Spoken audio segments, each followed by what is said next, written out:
1 week પહેલાં મારી પાસે એક પેશન્ટ આવ્યું. તે અરાઉન્ડ 28 વીક પ્રેગ્નન્ટ હતું.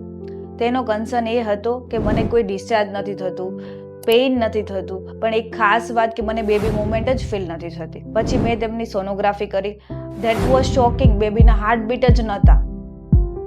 તો આવું થવાનું કારણ શું? First one is uncontrol diabetes. Second thing, બેબીની આજુબાજુ પાણી ખૂબ વધારે હોવું અથવા ખૂબ ઓછું હોવું.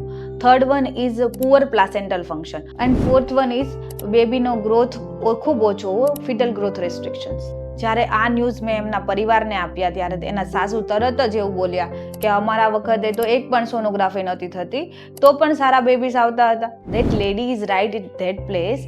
બટ એ સમયે જ્યારે 1 લાખ ડિલિવરી થતી હતી ત્યારે 422 મહિલાઓના મૃત્યુ થતા હતા અને નાવડેઝ એ સંખ્યા ઘટીને 211 થઈ છે.